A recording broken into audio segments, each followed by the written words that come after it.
keyboard.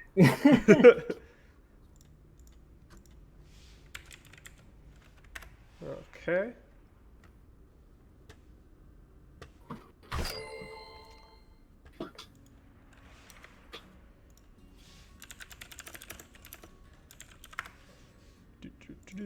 Should be coming live shortly, if not already.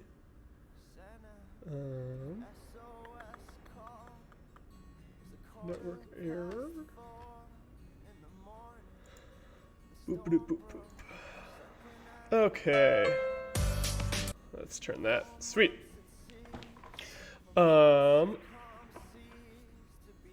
Howdy, everybody. Today we are doing a stream show match here between a couple of wonderful Alpha X folks. This is going to be between Arrogfire and Uzikoti. I am joined here by none other than the wonderful Xenodactyl. If you want to go ahead and say hello to everybody. Hello, hello. Hello, hello. And hello, hello. Oh, a little bit of feedback there. Apologies. Yeah, so we are going to go ahead and do a. This is a birthday show match between these two players. So we're hopping straight in to the first map of this series. It is going to be on Simulacrum, and away we go. Well, that's funny. Both of them said ready, but for some reason I didn't see Arog, so I was like uncertain. Yeah. Well, better to like be on the side of uncertain and like not start the game than like start it and have one of the players not be ready, you know? Yes. But. All right, PvT between these two wonderful folks. Speaking of PvT, did you catch GSL last night or this morning? I sort of did. I saw like the first 4 games and then I fell asleep. Mm-hmm. All right.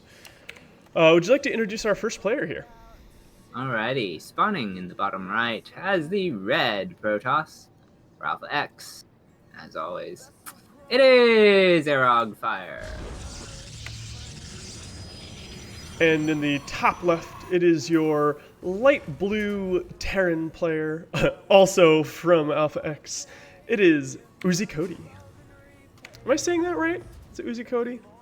I think so. I think so. If anybody in chat wants to correct me.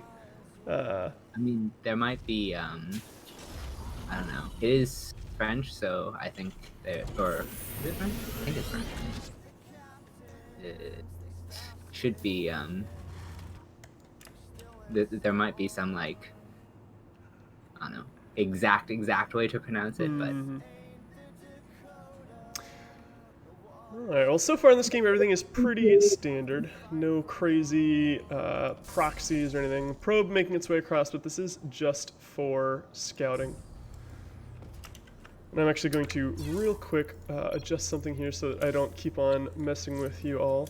Turning off mouse scroll so you have a nice, smooth viewing experience. Next is coming down for Arrogfire.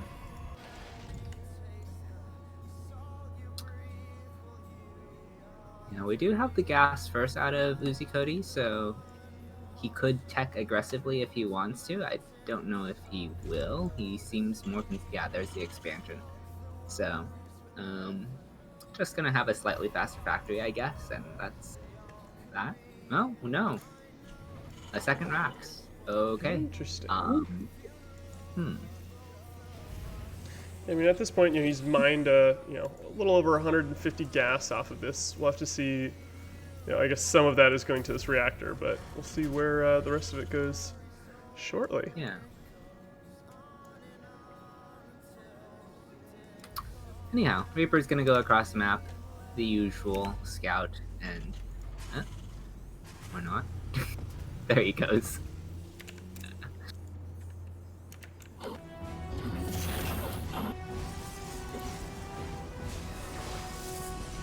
And it's actually 3 racks, so probably going to see a quick stim and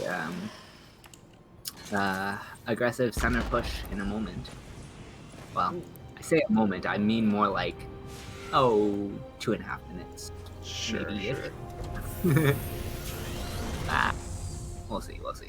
There is also a 3-Rax that is like more defensive for like quick third, and a +1 timing hits at like 6:30ish instead of the like 5-minute one. But I feel like Uzi is more of a 5-minute kind of guy.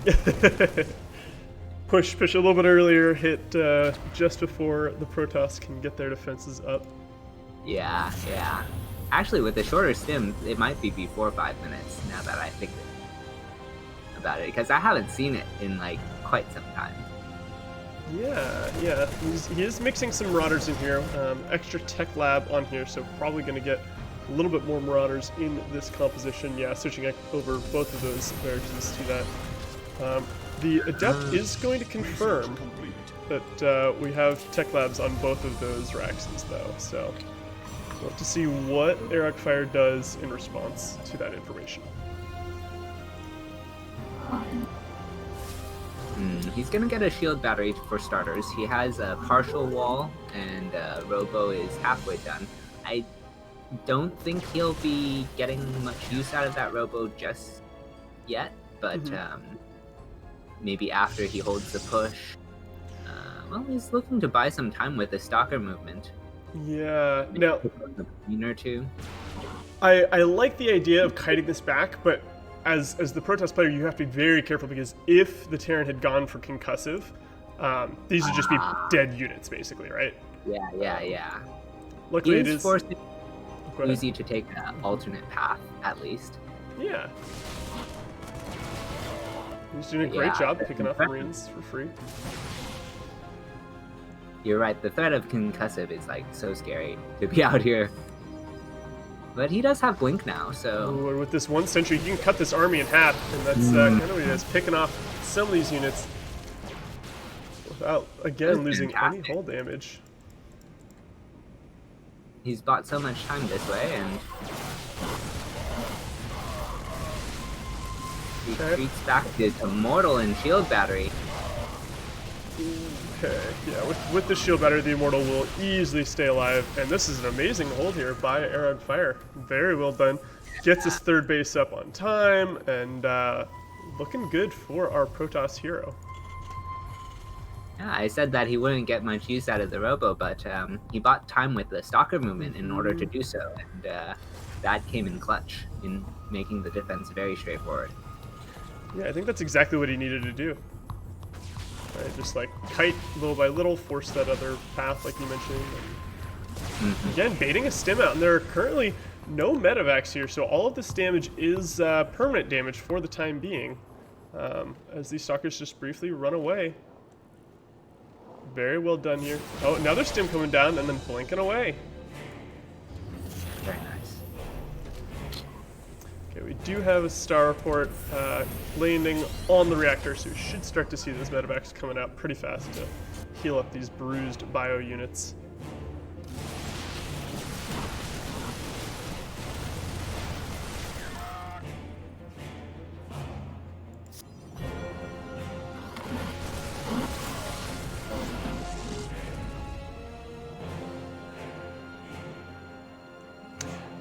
Arab Viking, this is a birthday show match between Arrogfire and Uzikoti.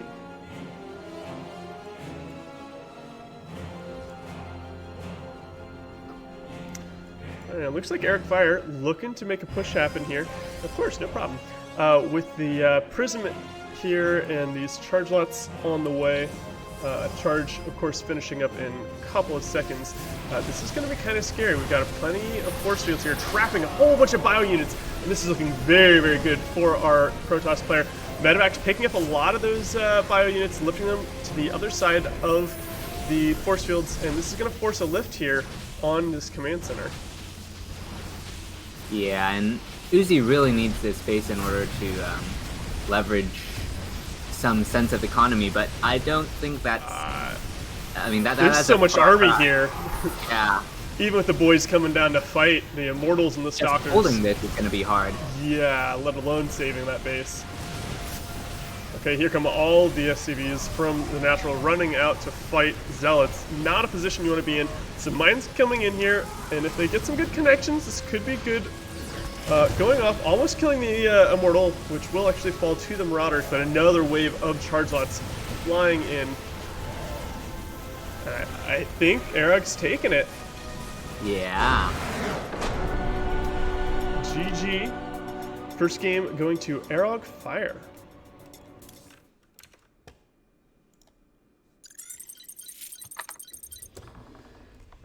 I do believe our players are going to go ahead and pick the next map. I think this is probably the same format as most of our Pro Series, so loser's choice.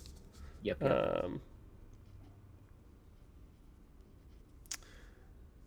Okay, party, they're figuring out, they're chatting to see where they're going to take this next. Yeah, all in all, just very well executed by Arrogfire, right? He was able to use those stalkers kiting back, baiting, and doing damage the entire time as he walked home, and that gave him the time to get the Immortal out, and then the Sentry, which like cut the army of Uzikoti in half. Very, very well done. Really bought so much time for his Immortal, so it was just like from there it was just a matter of capitalizing on oh gosh, I didn't realize I had lead. Looks like our next up is going to be Golden Wall. Let's go ahead and get that made with our mods. All right.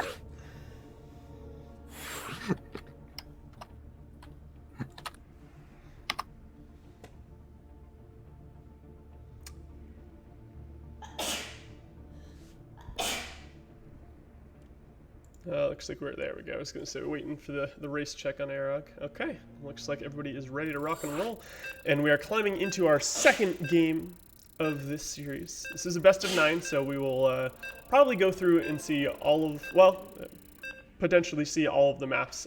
If we make it through the pool will reset and players will have the choice to choose maps that we've already played on. Yeah, the best of 9 is like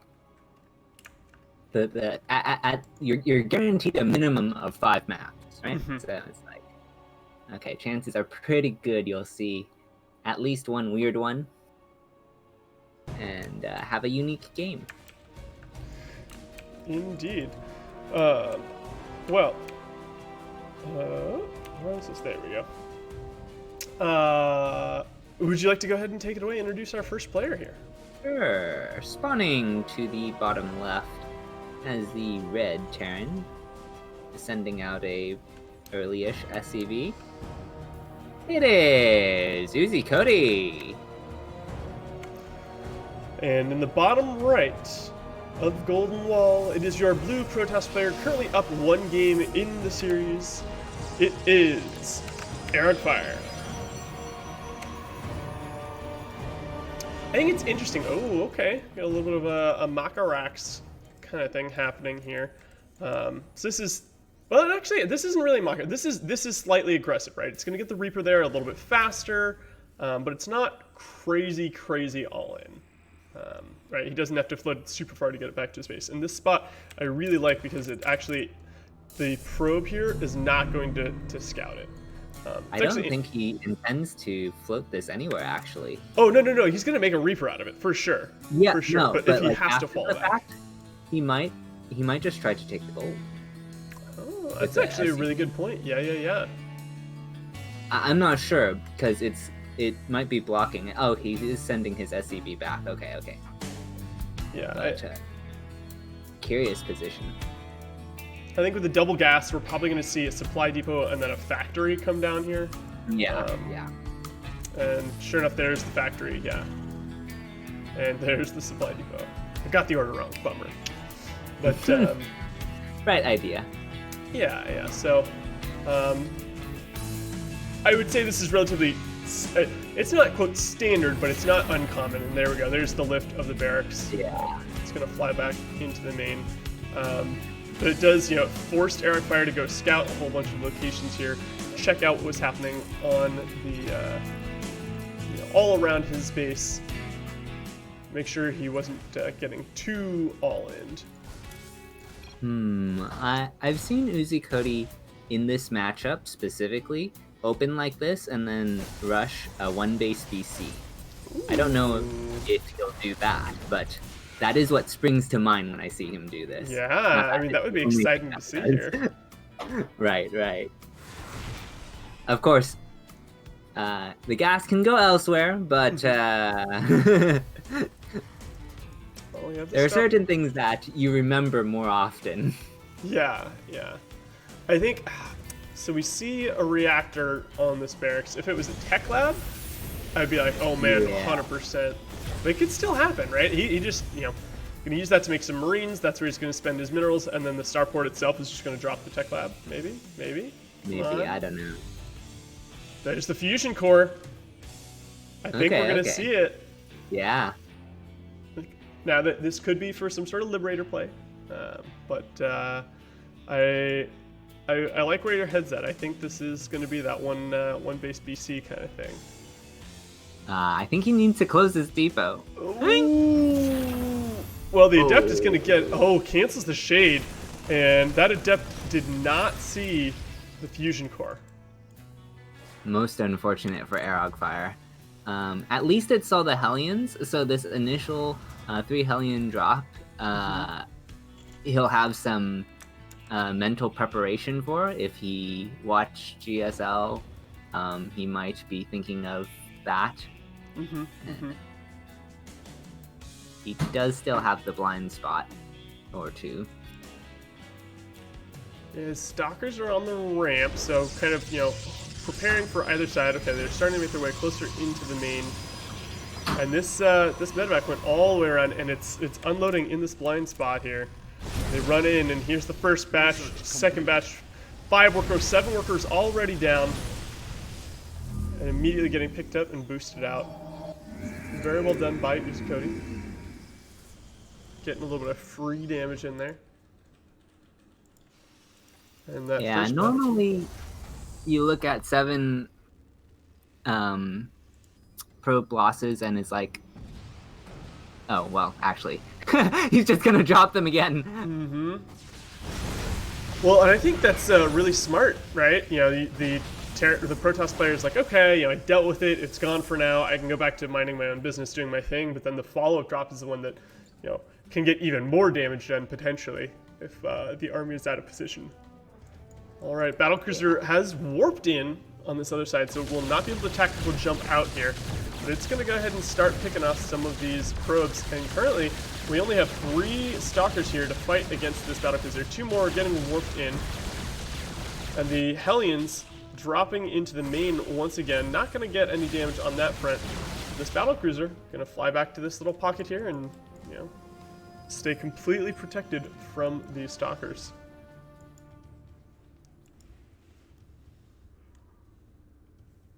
Oh, hello. He's going the back way. Yeah.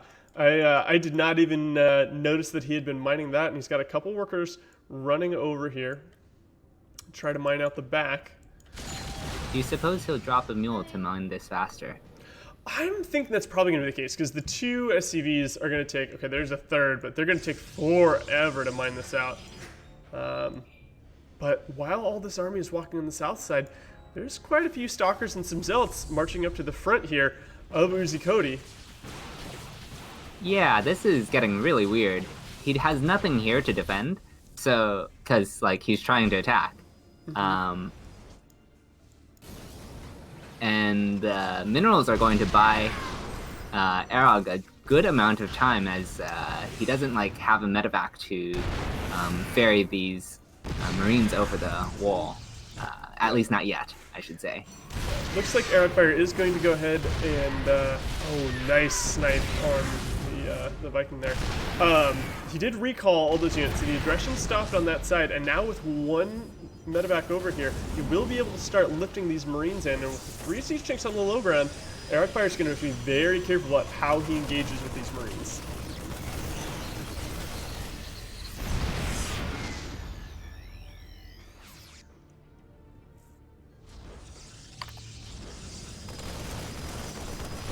Looks like the Battlecruiser was finally killed off at the natural. Yeah, so that's at least one thing he doesn't have to worry about. And just Vikings coming out, so it's not like another one's going to jump in. But there is the like the mental threat, yeah, some tax on one of these gateways is going to get depowered here.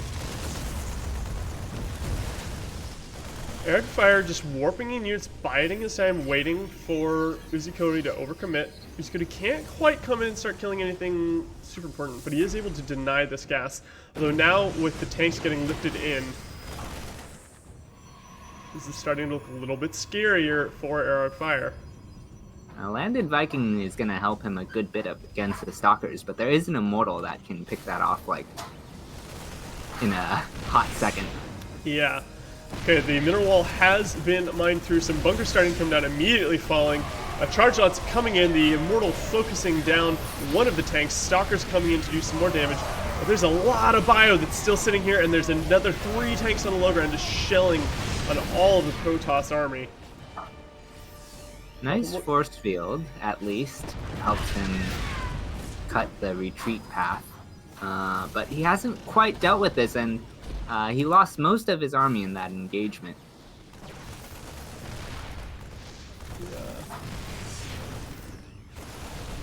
If we look at the army count, it is very heavily in favor of Uzikoti. Some of these Stalkers just following the death. Charge lots trying to run in. They do take down 1 tank, but that's not a huge amount here. I think Uzi needs a bunker on the high ground. Oh, well, never mind. I think with those tanks, he didn't even need that. So, very brutal. I just think, like, to secure his forward tank position, but it didn't matter. He just had too much. Yeah. Yeah, very, very brutal push there on Golden Wall. I think it's actually really interesting. I don't know if you've looked at the map pool at all, but Golden Wall is one of the maps that is persisting. Both Golden and Korean Industry, which I thought was really interesting choice by Blizzard. Keep the two I would have anticipated at least one of them being removed for next season. Yeah, but I guess they want to keep things interesting. All right, looks like we do have our next map, so we'll be climbing into that shortly here.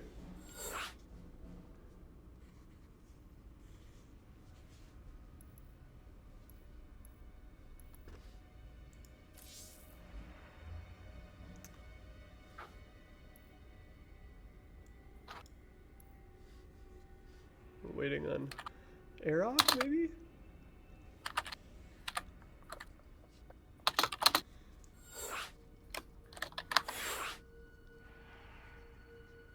All right. So for those of you just joining us, this is a best of 9 birthday show match between Arrogfire and Uzikoti, 2 of our wonderful Alpha X players. And we're climbing into this game number 3. Currently the series is tied 1-1. And Arrogfire has just selected Eternal Empire to be the 3rd map of this series.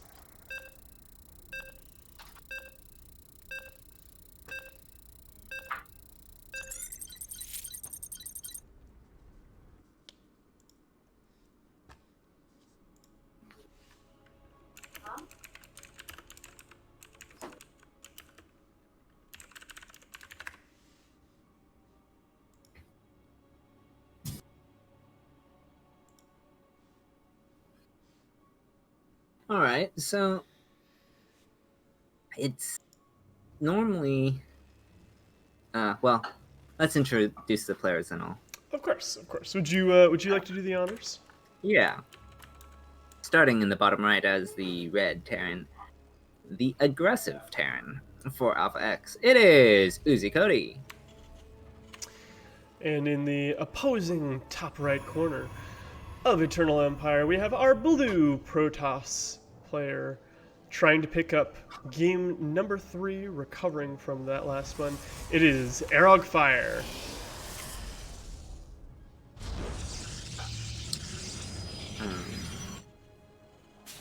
So what I was going to say was that normally, or I wouldn't say normally, well, let me restructure this. There's this like question mark in PvT as to who is going to be the aggressor, depending on like build order choices and whatnot. Like it can be kind of go either way. Just depending on how each side chooses to play the game. Yep. It used to rely more on the turn to be aggressive, but now it's evened out a little bit, so both sides have potential initiative. But it definitely seems that Uzikoti always wants to do something. Yeah, like last game, he had that like aggressive kind of forward barracks placement, you know, to get the reaper out, that kind of thing. Like he wants to be the one kind of initiating. Yeah, and he was on one base for like forever. Yeah. This time he is going to open pretty standard, actually. The only thing that's a little bit funny is that his Rax is tucked back, so there's this half second where Arrogfire is like, wait, am I being proxied again? But no, it's perfectly normal. And when you look at the previous game, how it was just the forward Rax into relatively otherwise normal one base all in, as opposed to like everything's proxied. I think it pairs well with the last game. Yeah, and you know, he does force Arrogfire to actually send that probe all the way back in here to its death to confirm that there is a command center, because he's afraid of that kind of a threat, right?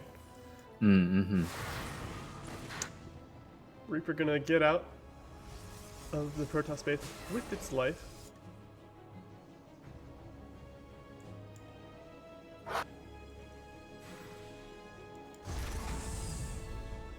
And this is shaping up to be a quite standard game. Yeah, Blink is on the way. We have one gate so far. We'll see if he adds, or how many gates he adds with this. Yes. 2 more being standard, but the meta has been shifting. Gets me every time when a building goes down next to those rocks and they just like shift. I don't know why, but I just like really? Is that necessary? Yeah, it's funny. Adept gonna kind of run in here, sending its shade to kind of scout and see what's up. Now, this time is actually very standard with a double mine drop about ready to go, and it's just 1-1-1. Looking tank pushish. Maybe he'll get a Raven, maybe not. We'll see how many racks he gets before his third. Maybe he'll get maybe he'll have a total of 5. Maybe he'll just chill at 3. Who knows? Yeah, we do have our third base coming down for Arrogfire. No CC quite yet, but I imagine we'll see it soon from Uzikoti. This Halu Scout is... Okay, well, I guess it does remove angle of drop, so he knows it's not going to come from that way, and he has the pylon on the other side. Gets rid of 1 mine with only 2 probe losses, but the second one, not bad. It was something, and it's still... yeah! Ooh.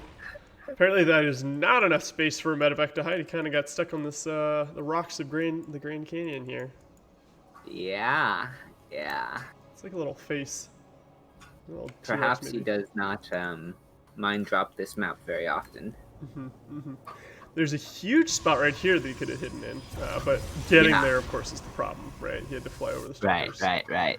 Oh, this observer seeing all of this Terran army walking across the map. He's going to get his stalkers out here, and he's going to start kiting these Marines back, which I think is what he needs to do if he wants to hold on to this base, right? Thin the numbers of Marines. He got an SCV as well, which is 1 less bunker, potentially. Yeah, and actually if he picks up this last one, that'll be all of the SCVs. This is going to be a difficult thing to break into, right? The tanks have now sieged. He does have an immortal. So if he pushes in at the right time, he can definitely crush through this. Tanks, some stalkers blinking on top of these tanks, coming in, doing the damage they need to. Immortal getting into the mix, and I think Arrogfire has held this.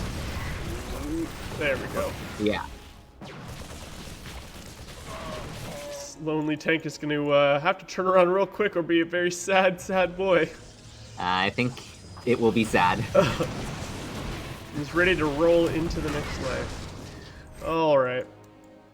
Overall, good defenses by Arrogfire, losing a few more probes than possibly he had to with those mine drops, but still very great reaction. And able to hold on to this base. Took quite a bit of damage, but I think, you know, trading some hull damage on your Nexus is definitely all right in that situation. Especially since you can start to counterattack here. With all those units on the top, you should be able to pick off a few of these workers before the siege tank gets in position.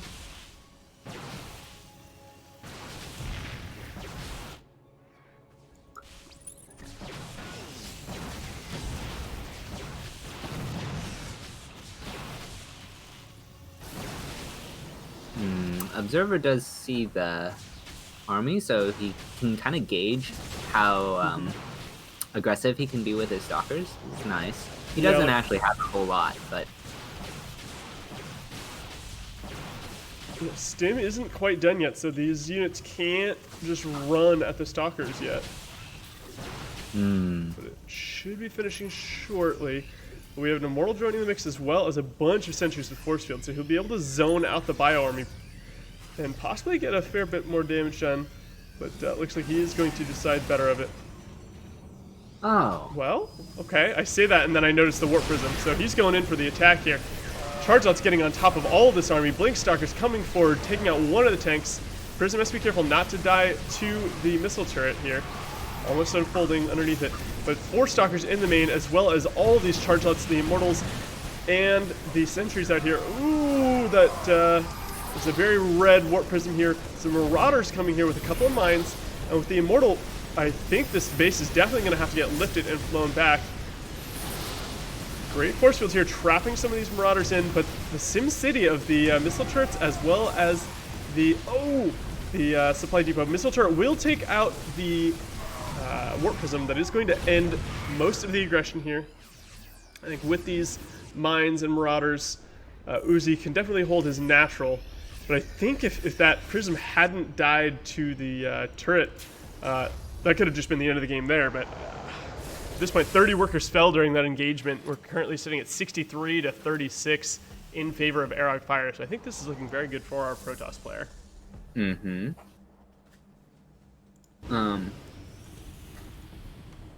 So this was supposed to be a 3-pronged attack with the mine drop, the Liberator, and then the Marine tank push. Yeah. But because he lost the mines, and then I don't know what happened to the Liberator, it got a lot easier to defend the second stage of the attack. Yeah, for sure. Now this is quite a bit of stuff unloading here. Charge lots are going to come in, but there are a lot of mines here. Most of those charge lots are going to fall. Actually, not getting the biggest connections here. And Uzikoti having to boost away with what little army he has left. Ooh, having to unload too because one of these medevacs is so red. And I think Eric's just going to chase him all the way home. Yeah. I feel like this game has been a combination of Uzi making a couple mistakes in regards to the build and how safe he was being with his units, and then Arrogfire just punishing him for the little things. And now he's just in a fantastic economic lead. He has his 4th base established. He has plenty of gateways, with more coming down. Does he have Storm?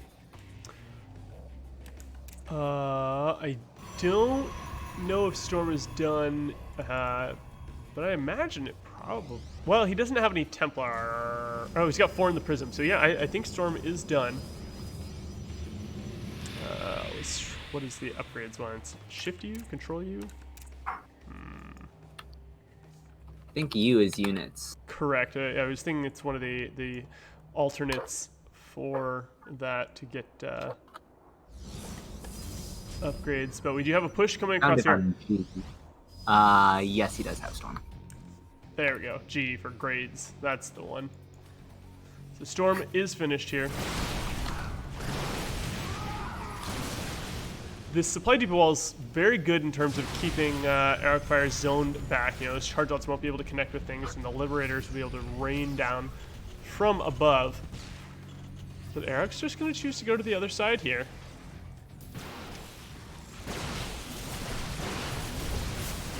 Supply depot wall is gonna deny this. Mm-hmm.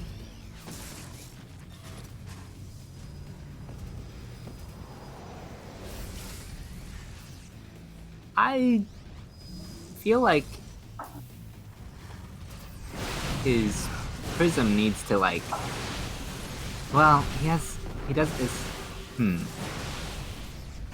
I'm not sure if he can break this exactly. Well, but I'm not He's sure that he opening a needs hole. to. No, he definitely doesn't need to. Oh, he's gonna work on the rocks. I guess that opens up the most surface area of the different options, and that can't be repaired. Yeah.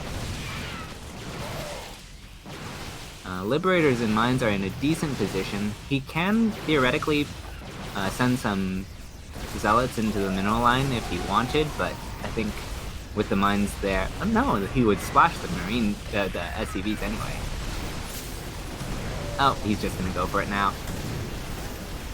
Oh, some beautiful storm setup of all of that bio. The Marine's just melting away here. Charge lots cleaning up everything else. Okay. Once he just took his time to open up the surface area, and then he was able to take the fight, getting in under these Liberators with the Stalkers.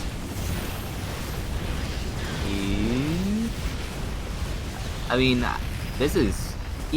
Even if this somehow were to miraculously get cleaned up, he got the base. He got the base. He's currently up 4 bases to 2. This is looking very, very grim for our Terran player. Yeah, he's gonna make a last-ditch defense, but Charge Lot's warping in, going to remove the boys from the hole, and Very well will done. take that one. Yeah.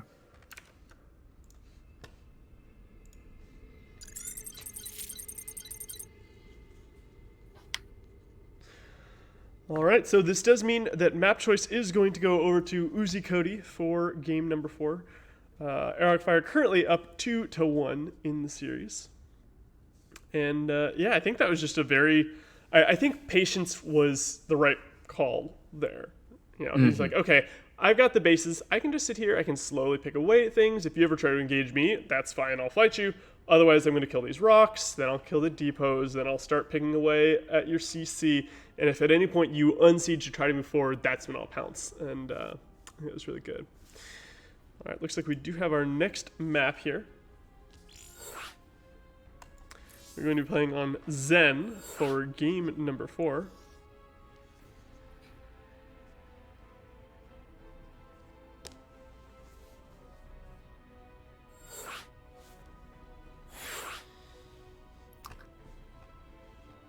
Yeah, the mine drop into stimulus tank push is one of those builds that I think is very strong, but Arog just made it look easy to defend. Yeah, he did a great job of picking that apart, and then because he was able to pick off the medevac, there wasn't the follow-up 2-pronged or 3-pronged army mine liberator kind of thing, right? Right. So, very well And done. I think that is the correct map for it, or like one of the best maps for it, I would say. So Yeah. Yeah. Well, we'll see what Uzikoti tries to do on this next map. He has chosen Zen to be our map number 4 in this series. Mm-hmm.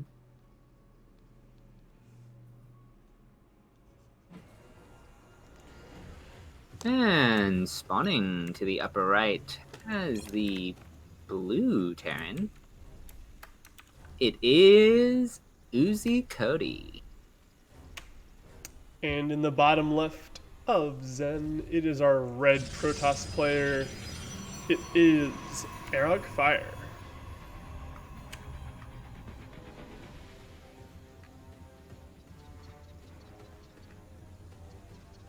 All right. What do you want to see out of Uzi? Not necessarily what you think you'll see, but what do you want to see? I mean, I think I want to see what Uzi can do if we get into. I mean, we've seen most of these games haven't really gotten past the 2 to 3 base. Now, this map isn't necessarily one that you can that you normally look to see a longer macro style game on. But I think it'd be interesting. Like, Uzi's been trying to do this tempo thing. He did like the fast Reaper into BC. He tried to do like the Mind Drop Liberator, bio like army push. I think it'd be interesting to see what these players can bring if they go to that longer late game scenario, right? Okay. Are they going to drop some like nukes? Are they going to go into just huge tank line? Like, what is the play? Mass drops. I don't know too much about Uzi, so. I feel like, generally speaking, he doesn't lean towards a style like that. But if we were going to see something in that direction, I think we would have seen it on the last map.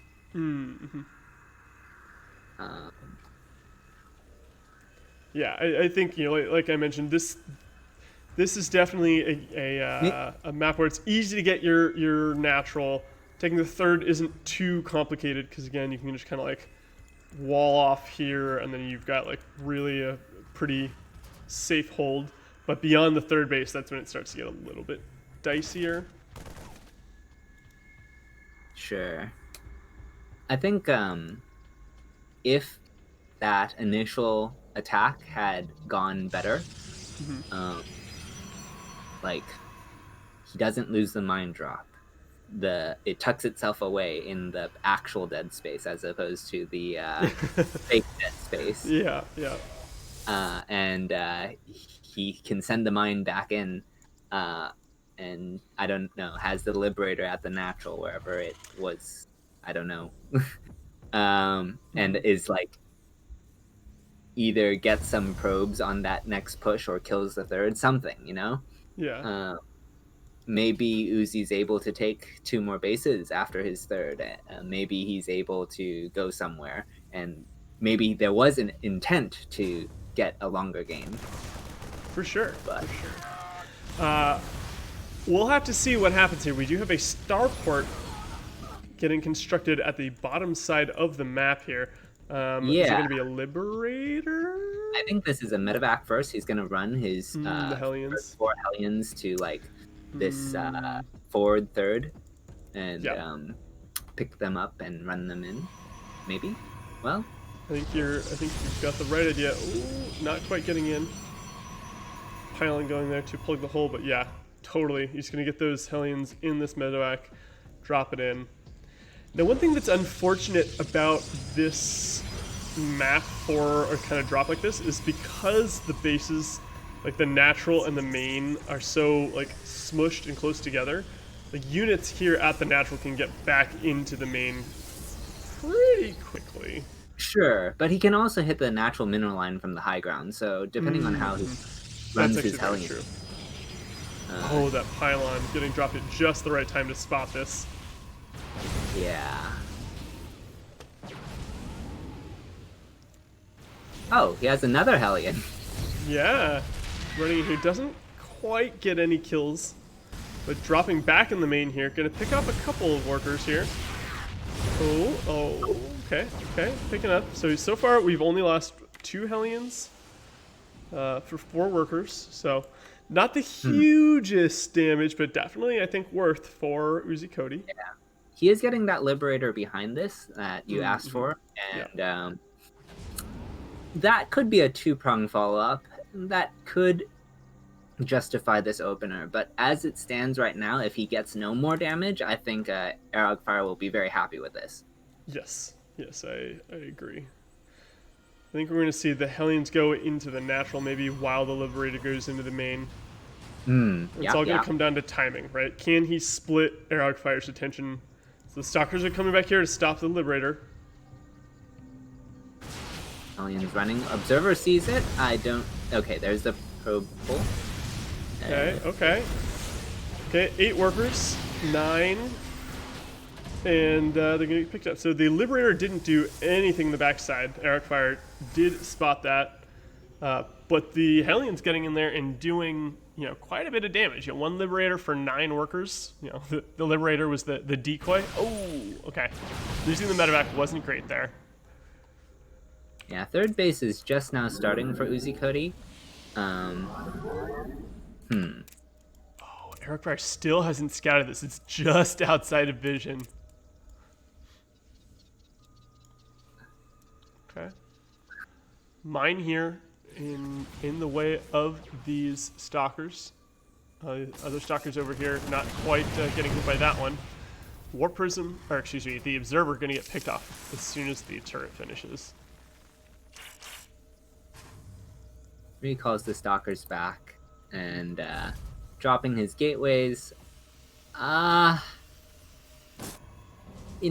was a good bit of damage. He got 13 probes in total, but I think Arog should be more comfortable with this game state. Yeah, from what we saw previously. He's definitely got his third base already finished on site. Terran is just now lifting and floating the command center to the location over there. So, Arrogfire is going to continue to just produce probes 3 at a time, chronoing, possibly chroning them out. Like he's going to stay at least on par, if not, ahead of the Terran players' economy.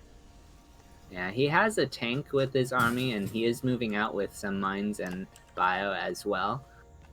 He's going to go into tank and 5 racks, or mine and 5 racks production behind this. Oh, he wants to go camp to the back. I see. That's why the 1 tank and mostly mines. So he's going to have a kind of unique siege for the map. Yeah, so 8 workers do fall to the mines over here. Unfortunately, this army walks right underneath an observer, so these Stalkers are going to see it. He has to be really careful about how he does this, since he's been preempted by the Protoss army. Yeah, it looks like Arrogfire might actually be setting up for some sort of flank here. Picking off units as they're walking across. This Marauder going to stim to try to catch up with his friends. I don't think Uzi can use this anymore. I think it's too well defended.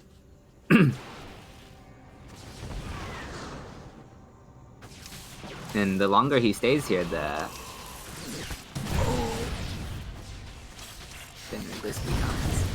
10 workers fall to these 3 mines. I think that was really smart, using the medevac to kind of pull the Stalkers in one direction while he dropped the mines. But here we go, some charge lots running in here, trying to get these. Force field is kind of nice here. Okay, trapping some of these units, and now the charge lots are going to run in, and they don't have anywhere to retreat to. But this one force field actually kind of hurting Arrogfire as it was blocking the Zealots from connecting.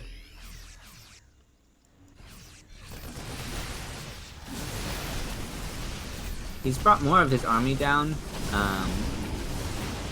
using another warp in, so Uzi's just going to go the other way. Gives up his tank and mine so that he can get into the main mostly unimpeded. A couple Stalkers blinking up to the high ground. Recall is forced, and this is probably going to run now. No, I think... there he goes. Yeah, now while this is happening, there's another engagement in the center of the map. Some charge lots finding some Marauders, Marines, and medevacs. Mines burrowing here, and another Immortal joins the mix to help clean up some of these Marauders. A lot of action happening on all different fronts here. Both players having to multitask like crazy. This one starport still has not been scouted. Oh, actually, no, I take that back. He did finally see it. He did finally see it. Okay. I think with when the charge lots had to run around a force field, he found it. But it's sitting here unfettered. Okay, mine's burrowing, forcing those charge lots to run back.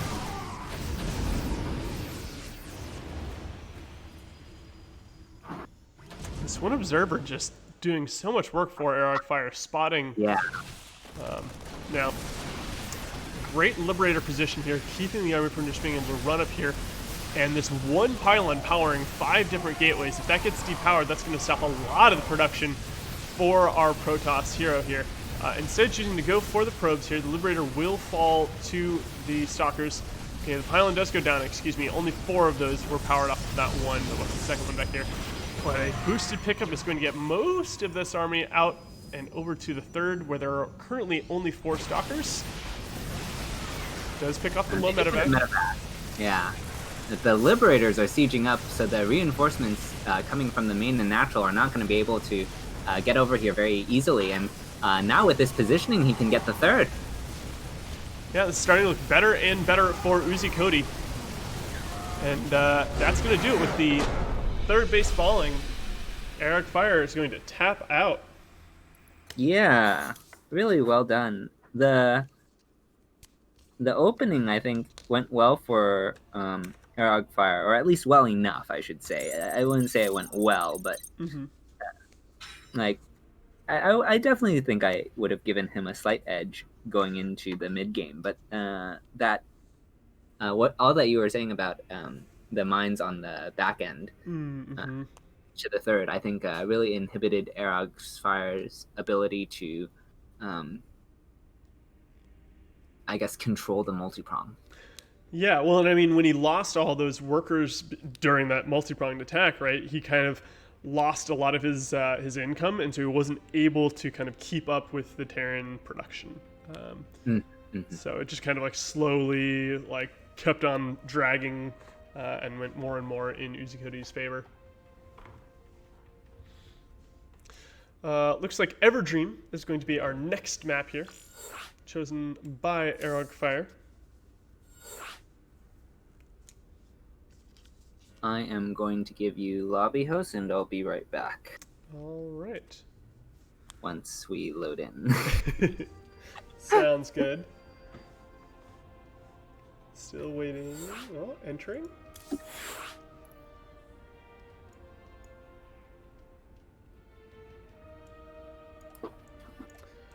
All right. Looks like we have our players in here. Races are set. And we're going to go ahead and kick this off.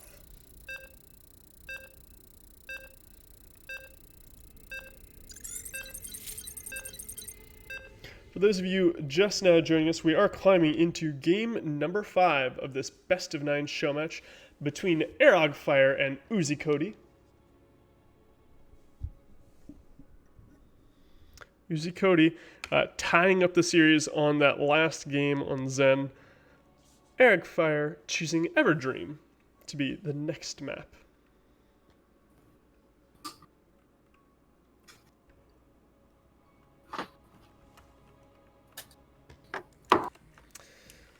All right, spawning in the bottom left-hand side of Everdream, it is your red Terran player, Uzikoti. And to the top right, as the blue Protoss, it is Arrogfire.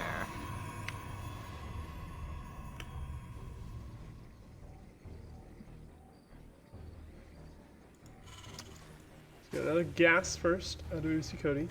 Nothing too crazy, but important to note that he is choosing to get that gas a little bit faster, not going for that barracks immediately. Do you think we'll see the same gas first build he did already, or a different one? I'm not entirely sure. I think, you know, It could definitely go either way. He is putting his barracks in the front here. He's not doing any sort of like hiding the barracks in the backside, anything like that. So could be something new. It was what, Simulacrum he did it on last? I believe so. Game one. Yeah, okay. This map is shorter than Sim, but it is one of those builds I don't expect to see twice in a series. So I'm not sure. I mean, what you expect and what happens are not always the same. For sure, for sure. He is looking to get that natural. There it goes. Good annoying probe. Gonna have to run away.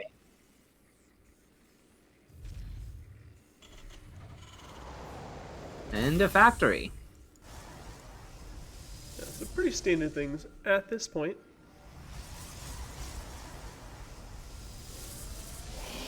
What are your thoughts on the two different kind of Reaper walls on this map, right? There's the one at the front here where they can like jump in, but there's also this idea of like keeping them from even, keeping them from getting behind the mineral lines here.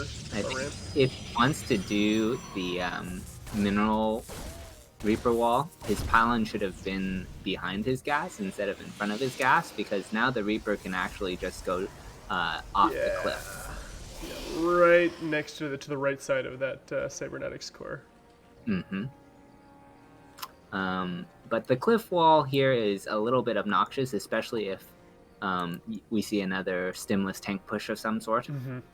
Yeah, it's raining down with the tanks. Yeah, so I don't know. I think it partly depends on the player that you're facing. Okay, we'll finish. At first, I was worried that this was like the wounded SCV, and that this adept is going to deny the. If that first shot had landed on the SCV instead of on the CC, he would have definitely gotten that. But a little bit lucky that the SCV was on the back side instead of to the front. Yeah. So. Not that there is much luck in StarCraft, but there are those small instances. For sure, for sure.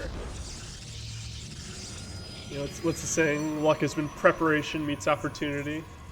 You put yourself in a position where you are more likely to have advantageous things happen. Right. All right, we're gonna get 4 Hellions and the Reaper. He wants to bounce the unit out of the wall with the Reaper and run his Hellions in.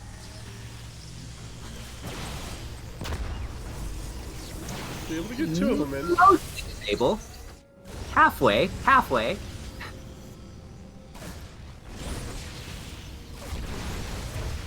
Uh-oh. Okay. Only 3 workers. For a moment, I was concerned about the probes not having anywhere to run, but yeah, they kind of got memed by the wall that he made with the cybernetics core. Like, we can't get out. Yep. 1 Hellion is still around, but it's not gonna get anything done. It just sees that there is a 3rd base, and it just idles there. Liberator coming around next while we have the mine drop. So I think this is probably a little bit more along the lines of what Uzikoti was trying to do that one game. Try to hit 2 different places simultaneously, and he's now sending it in. Liberator to the natural, mines to the main. Stalkers here are going to see Liberator, and they are going to be able to pick it off before it even gets in position. And I like this, having 2 mines for the main, and then this 1 mine kind of going to the ramp here.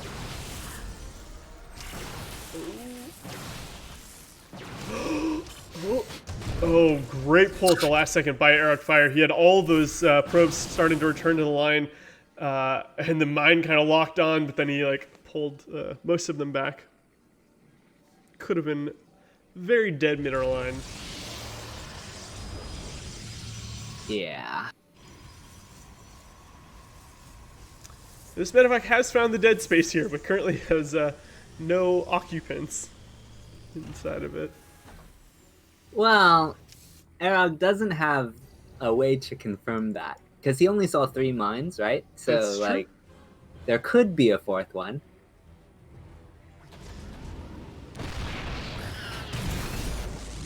Unless he like knows exactly how Yeah. plays this build. It's like, oh, you only have the money to do this. I know, and yeah. Right. It's impossible for you to get the 4th mine because this reason. Oh, well, he doesn't know. The medevac flies over and the probes are all running away. Yep. I think it's better to be safe and cautious. Oh yes, of course.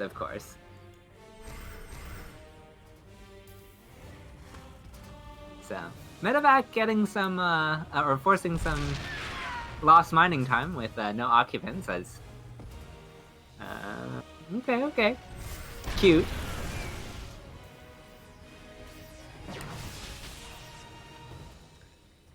No, he definitely has to respect the threat of it if he doesn't know. Yes.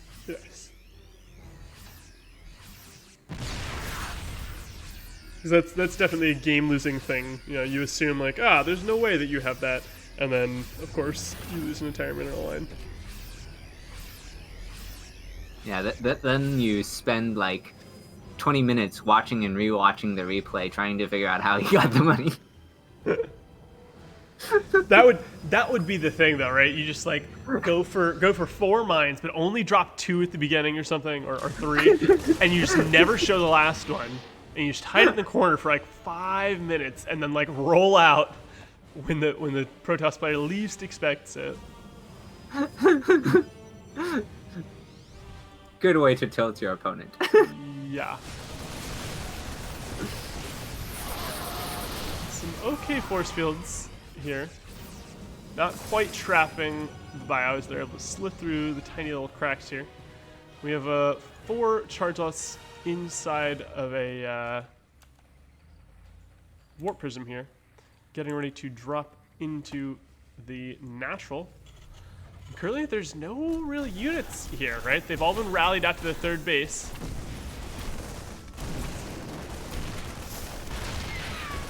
Warp Prism deciding to fly home, but while this is happening, we have a huge engagement at the 3rd, 4th location here for Arrogfire. Bunch of mine shots going off, doing quite a bit of damage to the Zealots, but all in all, most of the Terran army gets completely destroyed here by Arrogfire's force. Yeah, I think Arog is feeling very comfortable with his tempo. He's going to move over to this 3rd base, at least dislodge that. Well... Okay, just waiting for his reinforcements. Nice force field, sort of. I think he was hoping that he had enough energy for 2, but he only had enough energy for 1. Yeah. I thought he had enough energy for 2 too, because I didn't see where his other sentries were. Yeah.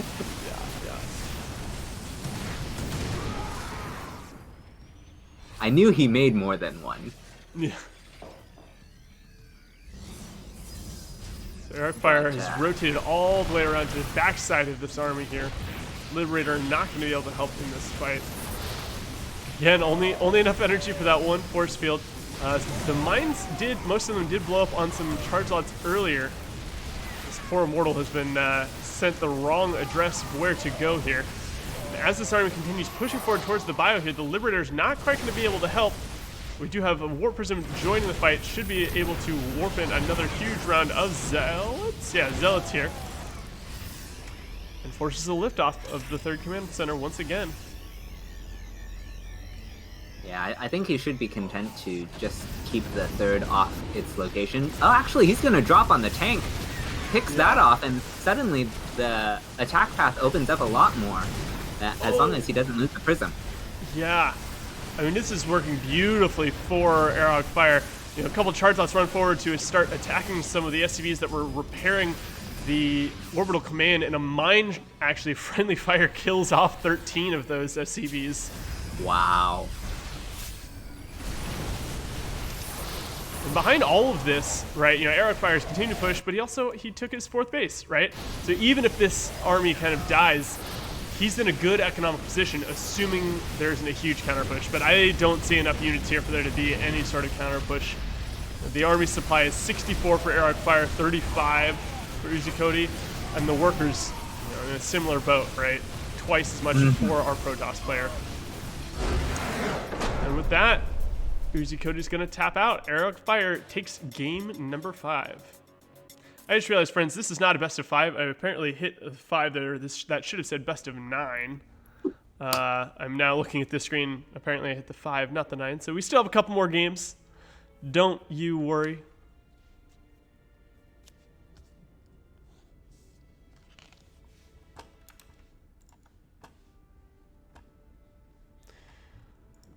And now we are waiting for Uzikoti to pick the next map.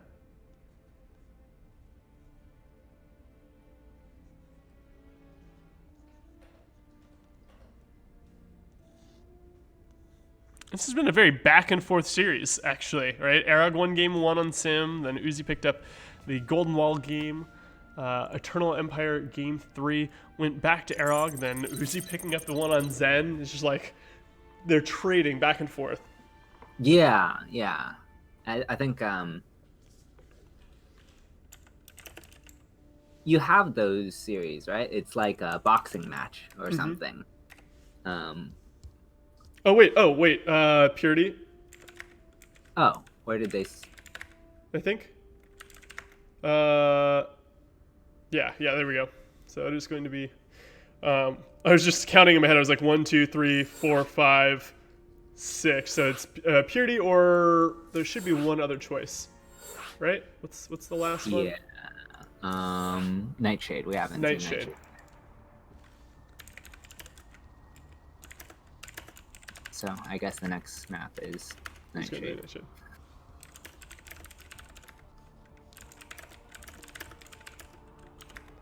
All right, looks like the players are ready.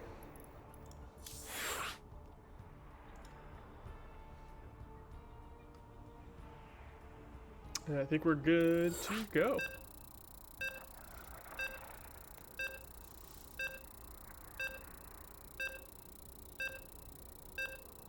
Thank you, Cap Canuck, for the sub. 9 months. Great to have you sticking with our team, supporting us, and using that wonderful, wonderful Twitch Prime. All right, let's hop into this next game. This is on Purity and Industry. So we'll see. I'm really hoping to see the Terran spawn in the right-hand side and the Protoss spawn in the top, just because I think most of the time that's the spawns, and it tickles me when that happens, because the Industry side is the quote Terran side of the map.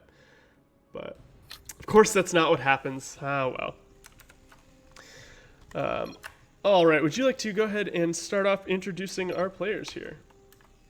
All right. Well, to the 3 o'clock position, or almost 3 o'clock position, 2:45. It is the blue Protoss. It is Arrogfire. And trying to tie the series up, it is our red Terran player up at the 12:05 o'clock position. It is Uzikoti.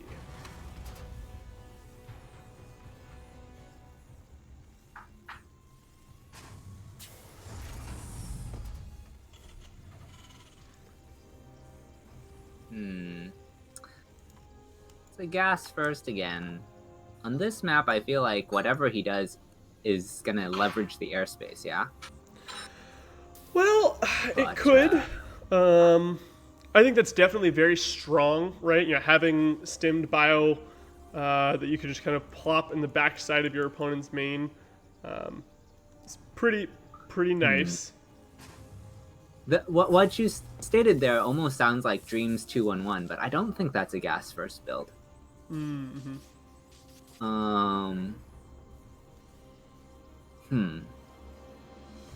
That would be a scary build on this map, actually, now that I think about it. I don't think I would want to face Dreams 211 here. Yeah.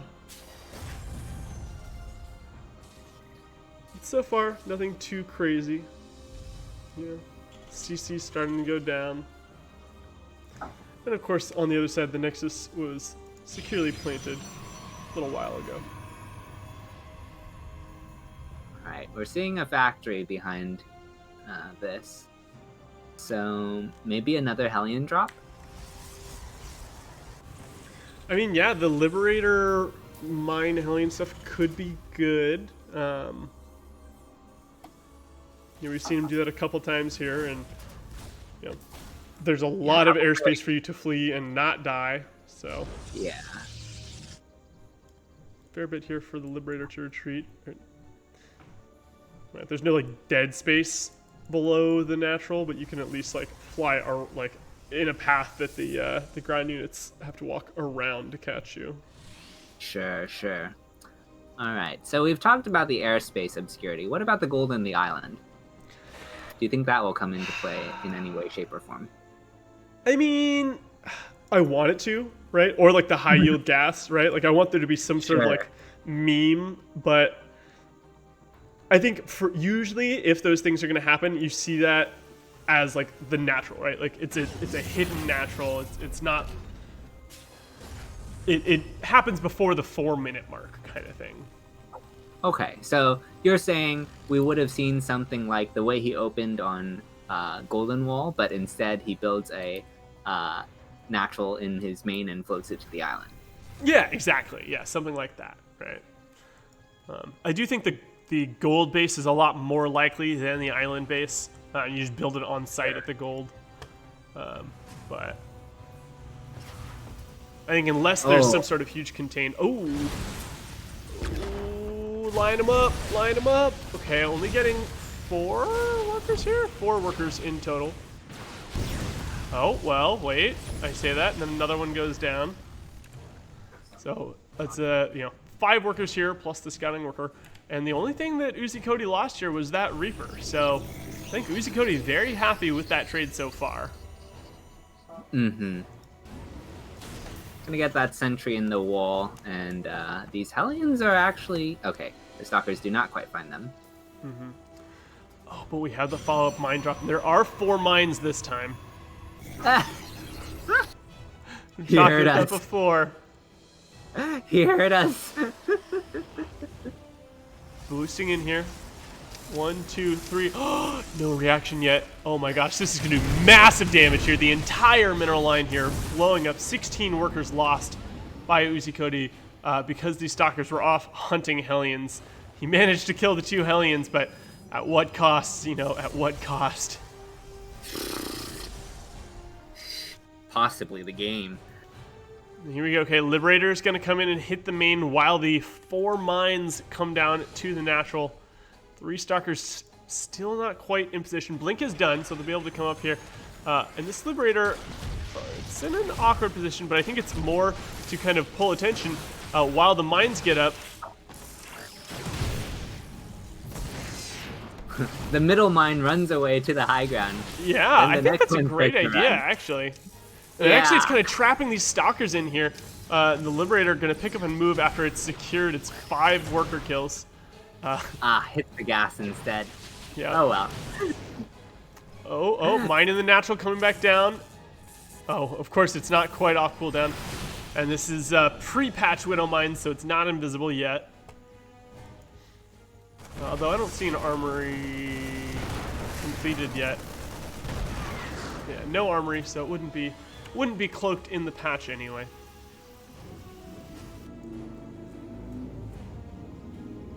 All in all, this is a fantastic position for Uzi. He is up some 15 workers, and he has plenty of racks. He doesn't have a third... no, just kidding. Oh, but a snipe here on stim would be pretty big. Now, while this is happening, a Liberator is going to fly into the main of Arrogfire and start picking off some workers. Boy's being pulled here, though. Tank isn't in position. And huge economic damage on both sides. 1 Stalker and 1 Sentry going to kill the Liberator here. But these Stalkers in the main, jumping on top of the Siege Tank. Going to pick that off. And, unfortunate misclick by Uzikoti. He's attacking his own barracks here. Okay, No! nice block here with these workers, but we've already lost 18, 19, 21, 22 workers, and this is certainly the kind of thing that Arrogfire needed to do to get back in the game. And this is definitely kind of panic mode here for Uzikoti. At least he's getting most of these stalkers, so the hemorrhaging of SCVs and units should coagulate. But 30 workers falling there. This has been a massacre on both sides for probes. Probes and SCVs. This is not the game to be a miner. A worker. Yeah, definitely not. 65 workers have died in total this game. Not safe for workers. You need that NSFW tag here. Not safe for workers. Now I really want to post something on r/StarCraft. It's just like a mine decimating a mineral line and then like tagging it as not safe for workers. Pretty good meme. Get some disruptor drop photos in there too, and Hellion drone barbecues. Yep. Banelings just popping into a mineral line. Yep. Ooh. Stalkers are gonna blink up again, but mines are positioned this time, so they do get fairly wounded, and he's gonna have to back out. This prism. Oh my god, 5 HP. And it was on 5 HP before. I want to point that out. It was at 5 HP. Started getting its shields back. Had full shields. Flew in here. Took a hit from a mine. Marine ran at it. You know, one more shot from a Marine. This is one of the veteran warp prisms that has horror stories to tell about how all the workers died. Yeah. Regaling and somehow it survived. They called the map Purity in Industry. There's nothing but death and mayhem. Alright, we do have these stalkers getting trapped here. Oh, yeah, okay. A couple of them starting to get out, but no, there's no way. Recall here on approximately none of them. Recall is the ones that are certainly going to die. And that's actually really unfortunate too, right? Because that does mean that recall is on cooldown, and it means that Uzikoti knows that recall is on cooldown, so he can possibly abuse that information. Let's charge he does somehow after this have an income advantage. Yeah. I mean, if we look at the income here, very, very slightly in favor of Uzikoti, but this is, been very swingy based on when all of the workers have died. All right, of course, this is when all of Arrogfire's workers died, and this is the Uzikoti worker swing back. Mule's helping stabilize that a little bit, but...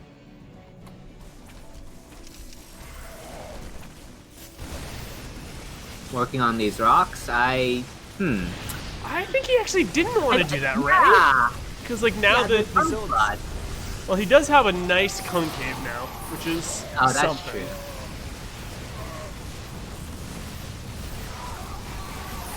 And I think if you don't know if your opponent has any disruptors or storm, it is nice to kind of know that. But again, we've got a bunch of Marines and Marauders fighting here, and that's gonna do it. That push there at the bottom, taking out the third base, is going to be the nail in the coffin for Arrogfire. Picking Uzikoti up game number 6 and tying up the series. Yeah, that was quite a slugfest of a game. Like, just very massacre all the workers. Yeah. So this will take us into game number 7. This will be Nightshade, the only remaining map in the pool.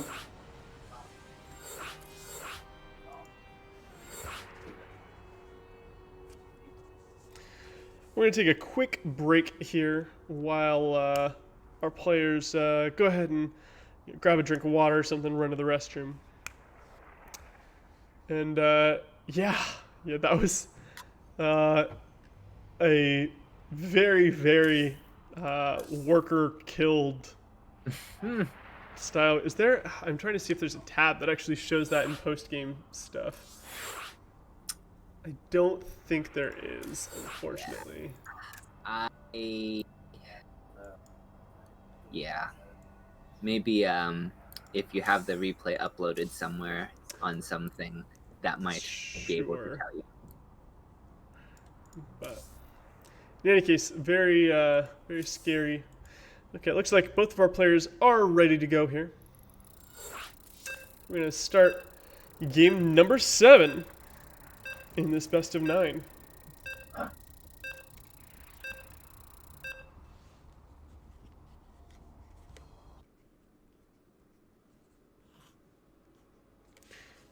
Okay.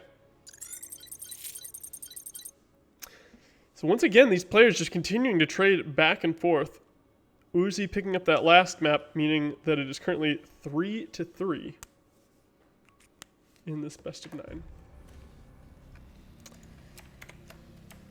All right, spawning in the bottom right-hand side of our, I guess, final first round map. It is your blue Protoss player, Uzikoti.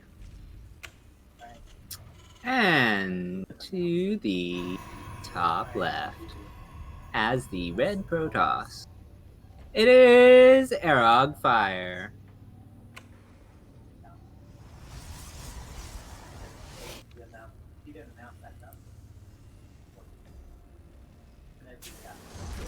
Looks like we are seeing the racks first again. Now the timing is pretty subtle, right? These structures go down pretty close in time to one another. Yeah. But the gas being a little bit ahead does, it allows you to get, your Reaper and your add-ons and your factory, like just that much faster. It's essentially a 50 more gas, 50 less mineral trade-off. Yeah. At I don't know, whenever the racks is complete, I guess. Sure.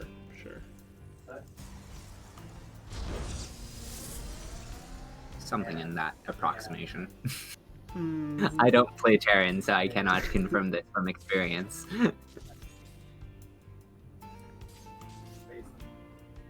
Alright, probe being annoying as per usual. And there goes that.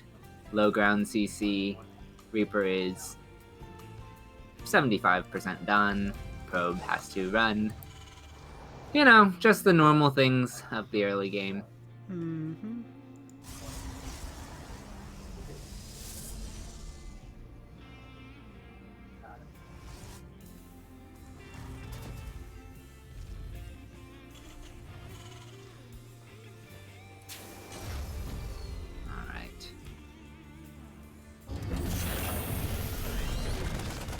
Ooh, Marine coming out at just the right time. Not quite able to kill the probe.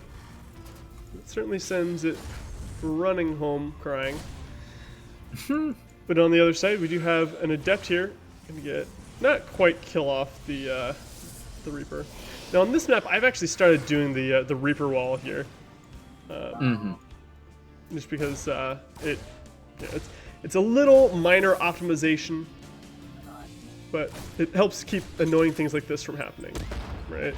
Yeah, well, the mineral Reaper wall on this map is a little bit annoying. It doesn't follow the normal script. You have to put the pylon behind the gas instead of in front of the gas.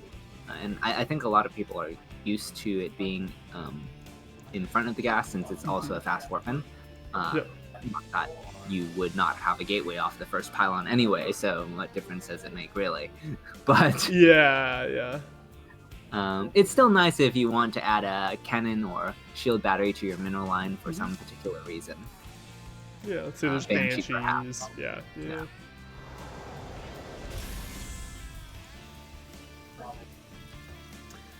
Adept Shade gonna walk in here, does scout the things, and actually lets the Shade finish.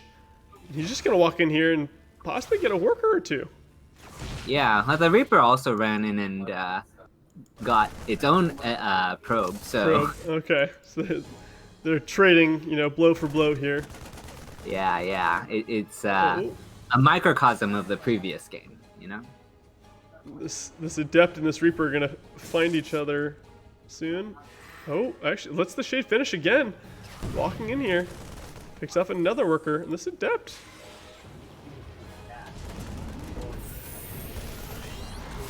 Does finally get trapped inside the main here. Continues scouting.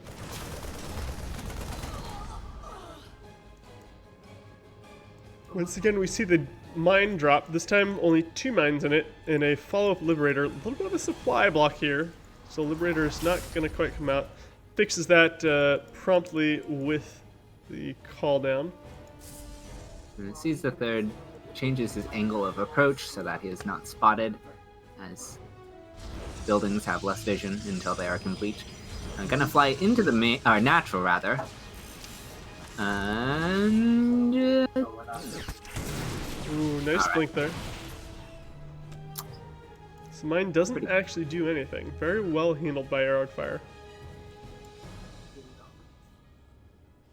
yeah. So I think we're gonna see what he intended to do on Eternal Empire. He has the mine still this time. He has the Liberator in development.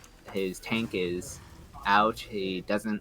He has a healthy Marine force. Knows the location of the third. Stalkers are moving out to intercept this, though. So because he has no stim, I think I checked Arrogfire's vision a little bit too late. I don't think the Observer saw the Liberator. Oh, this Observer also barely misses it.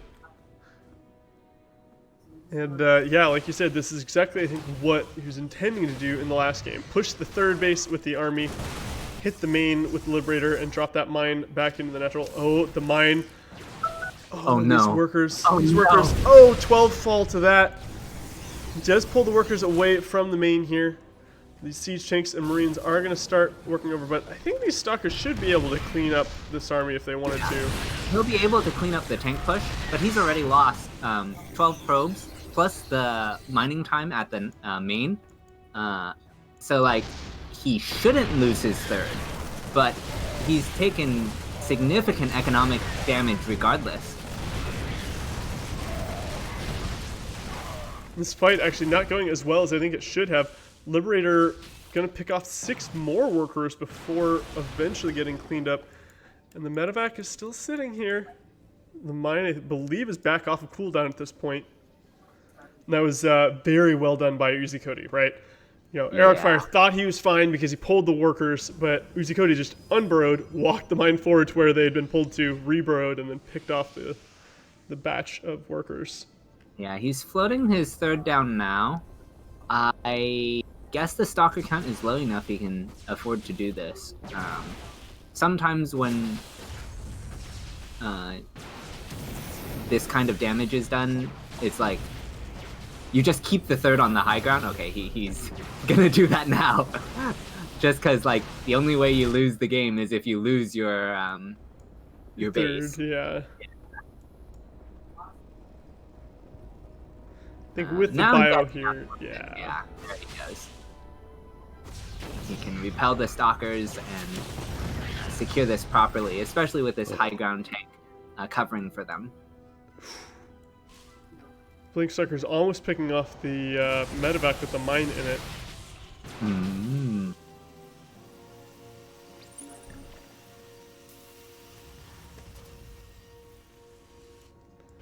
But it flies back over here and it's going to go into the... Oh, man.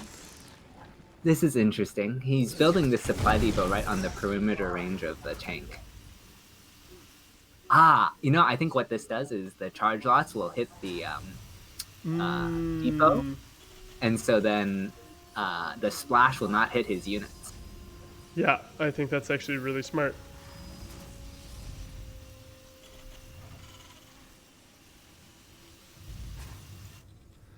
Okay, we do have a Zealot Prism here dropping into the natural of Uzikoti. Only 3 workers gonna fall here. 3 more charge lots running into the third.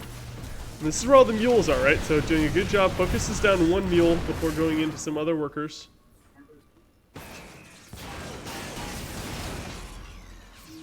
And at this point, Arrogfire is just gonna pull back. Yeah, he doesn't really have much tempo here, so This one mine has 25 kills. wow. It is going to fall to its death here.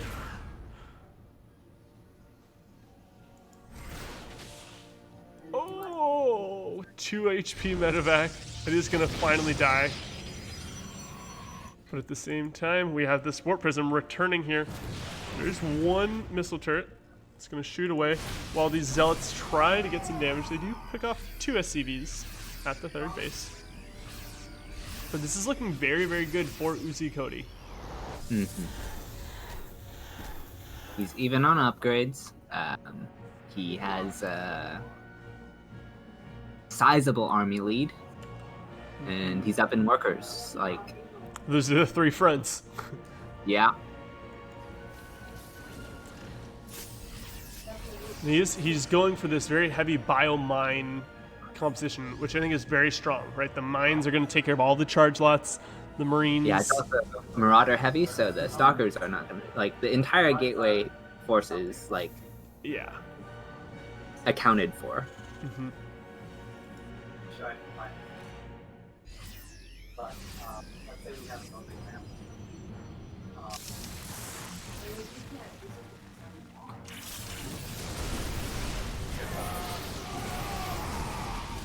One tank, 2 tanks coming up behind this. For good measure. Yeah. Why not?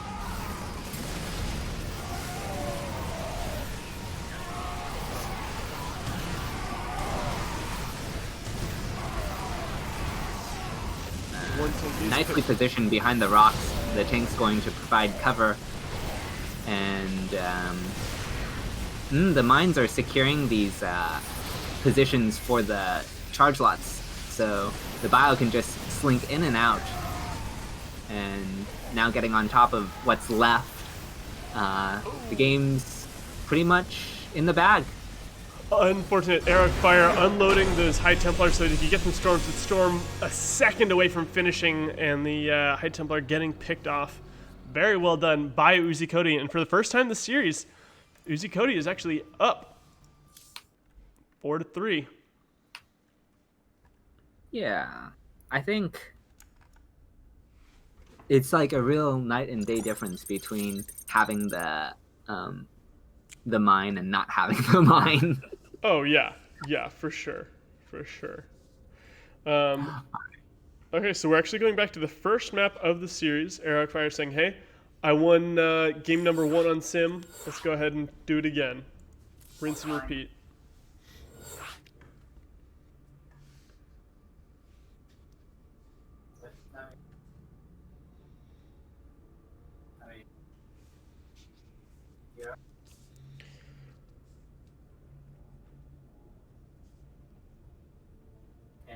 Still waiting for the players. There we go. Okay, now everybody's in the lobby. And looks like once we get swapped out, we should be ready to rock and roll. So let me get whatever examples to you. Once I give you that, do you feel like between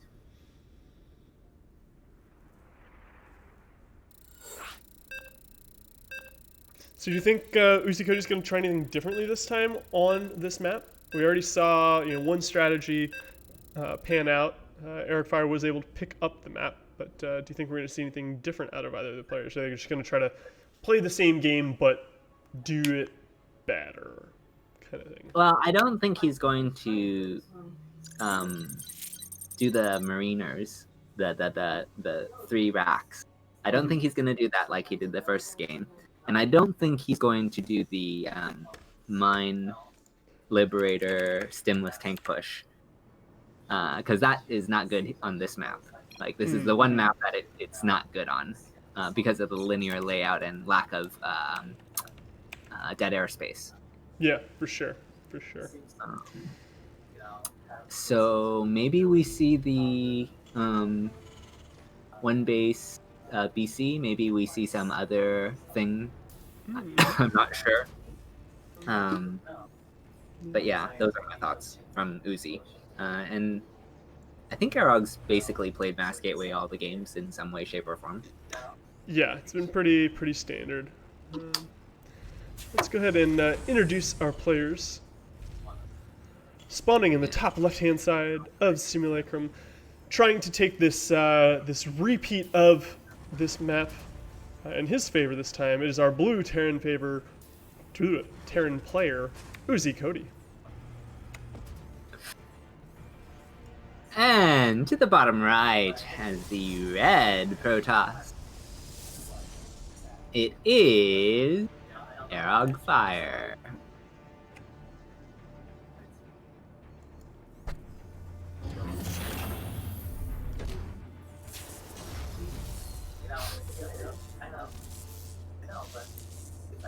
I think chat wants Arrogfire to cannon rush Uzi.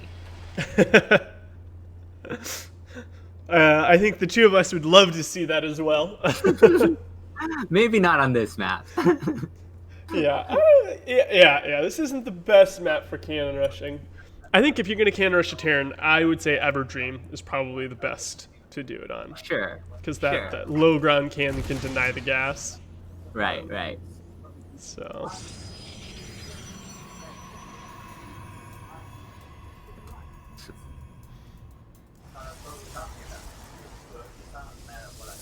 I responded to reality in the chat. Didn't give him a shout out through voice, but yeah, we are two sexy cannon rushers casting some fine StarCraft, aren't we?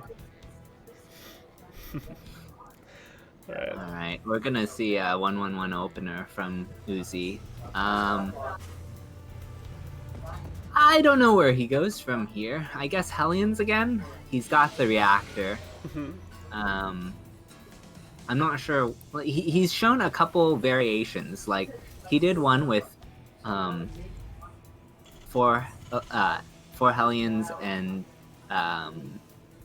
actually 5 Hellions. And then he showed another one with just 2 Hellions, but then 4 mines. Yeah. It'll be interesting to see what the choice is this time. Yeah. Oh, he's actually getting the Hellions one at a time, so I don't think the Hellion count will be past 3. He might stop at 2. He might get a 3rd one. I don't know. Okay, looks like there's going to be a 3rd one coming out here. And it should sync up nicely, right? The medevac will pop. He'll pick up, the 2 completed Hellions as well as this 3rd one. Ooh, letting that a death finish is going to actually mean it's death. Arrogfire thinking, okay, that's a lot of Marines. I'm going to go ahead and make a shield battery so that I can make sure I hold my front here. Doesn't want to lose. Okay. Picks up the mines and the Hellions are just going to run over. Yeah, the Marines are going to do a lot of damage. Now, this is a stimless push, right? There's no no upgrades on these, but still pretty strong, I think. Saw this recently in GSL 2, so.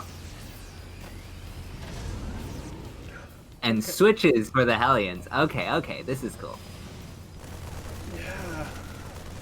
Oh, he unloads in the darkness here. Oh, but are the Stalkers? The Stalkers not getting baited here. Staying back. They are going to go ahead and deflect that. But all the juice is out on the shield battery here. And these Stalkers in the front are getting pretty low. One Stalker is going to fall. Marines. Oh my gosh, getting in here. If he can depower this gateway, or these 2 gateways, that could be pretty big. Although there are a bunch of Stalkers coming in from the main. I take that back. Yeah, because once he sees the Hellions, he knows that he doesn't actually need to keep as many Stalkers there. Maybe he wants to keep 2 in case there's a Liberator coming from the back behind all of this. But, yeah, he's good to go now. Cleans everything up and moves out with his Stalkers, chasing the medevac somewhat. And now it's actually looking kind of scary for Uzikoti, right? He doesn't have a bunker. He's got 1 siege tank, and there's quite a few stalkers here, and Blink is done. Ooh.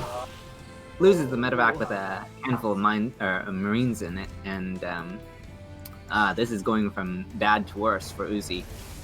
And this is, with the observer here, he is able to blink into the main. Going to go ahead and cancel this command center from finishing. Now Stim is on the barracks in the far back side, so he's not going to be able to pick that upgrade off, but he'll probably do a lot of damage and just possibly kill this entire army. Yeah. Good blink micro and nice warpins. He has 4 gateways of stalker production, so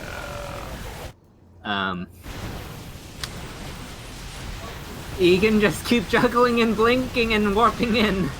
And I think he's done it, right? All he has to do is go stand on top of the production, kill stuff as it's coming out, and slowly do the damage he needs to. And Uzikoti recognizes that, and that's going to tie your series up, friends. We are currently 4-4, heading into game number 9 of this best of 9.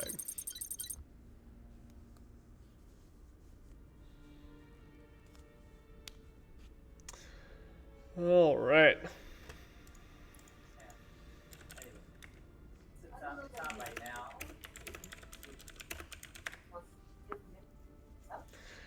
So Uzikoti gonna go ahead and pick the next map here, and Uzikoti can choose any map except for Sim.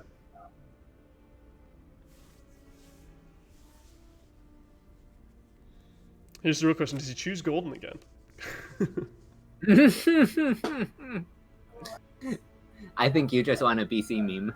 A little bit, a little bit.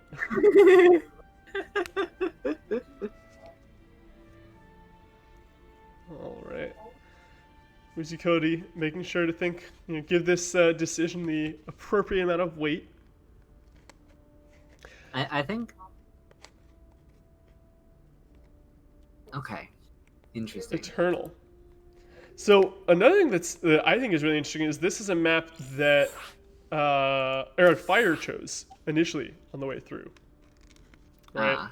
So. But the thing is, he won Nightshade with the 3-prong build that he tried on Eternal. So like, there's some sense of like, well, I guess I can do it better.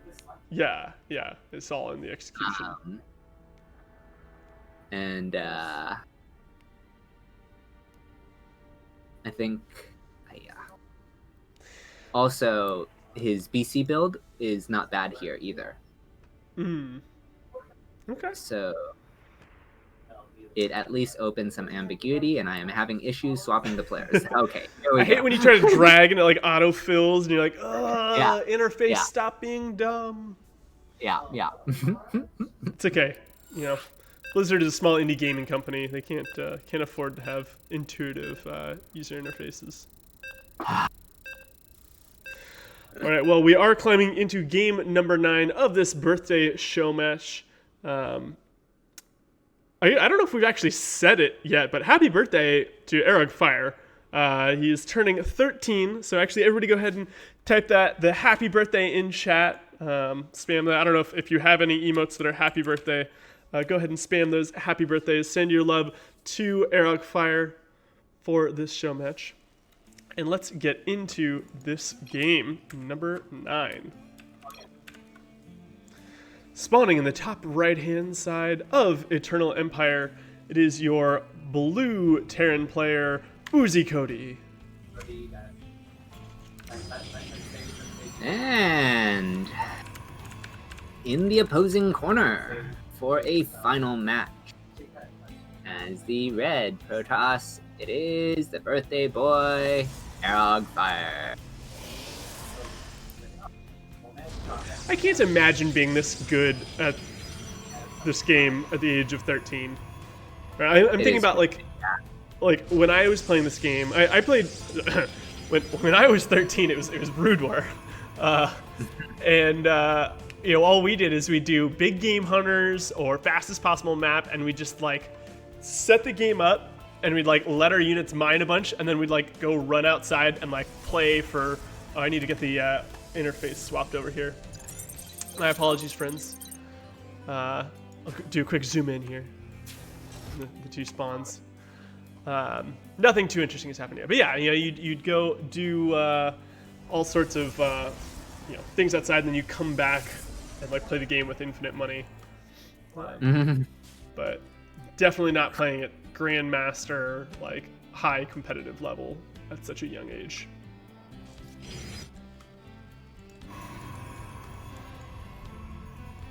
So what you're saying? Arrogfire doing a great job of being really annoying here. Blocks the CC once again. I almost want him to like drop a. Well, I guess dropping the pylon doesn't really matter as much against the Terran because they can just start building it next to the location and move it. But I think dropping a pylon actually sometimes increases the chance that they just drop it off location. So there's like, I think there's a trade-off in how long you can delay the CC and whether you drop the pylon or not, because like you drop the pylon and they just instantly build it elsewhere. Sure. Well, and the other problem with dropping that pylon is that means that you're typically Twilight, if you're doing kind of standard blink opener, is going to be delayed for a little while, right? Until you cancel the pylon. Sure. In any case, the Reaper has successfully hidden itself from the Adept that now wants to go out, but there is a Stalker at home. He's going to pick off the weak probe here. Yeah, Will it cost? No, he's going to get out. Oh, the animation on the Stalker almost completing. But Reaper living to fight another day. The Adept will come up and confirm that there's a reactor on this barracks. But doesn't get to see anything else. And we're seeing mines this time, and there is stim, so this is actually... There's no what am I looking at here? starport yet. Is this a 2-1 tank push? I think this might be. Oh, mine gonna go out, kill this, and now, at this point, Arrogfire, I mean, he's seen the second barracks, but he hasn't seen that there's no starport yet. Yeah. Does he have a sentry for hallucination? Okay, he's warping it in now, but he's getting his third. Okay. So this is all going to come down to whether or not Arrog can hold the push that's coming, right? Yeah, he's anticipating a mine drop, so he's moved his units to the back of the natural. I don't think there will be a mine drop. No, considering our starport is currently halfway completed, I think you're right. And actually, taking the factory off of that tech lab, I think we're going to see a Banshee follow up Okay. out of this. Yeah. This is interesting. I think this is going to be a really strong push, especially with these units being so out of position. And the army is actually so small right now. He's making an observer. He's got 3 stalkers in the main. He's got 3 stalkers in the natural. Blink is finished, so he can at least try to get those units down quickly. But with the mine here and then the tank sieging up, I am skeptical that this will survive. Oh, and I love that he put the mine underneath the tank, so if the stalkers try to blink on top, the mine is just going to blow the stalkers up. That is cute. Okay, he definitely gets this third. Yeah,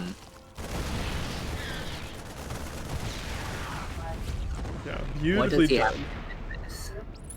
His own third is going up.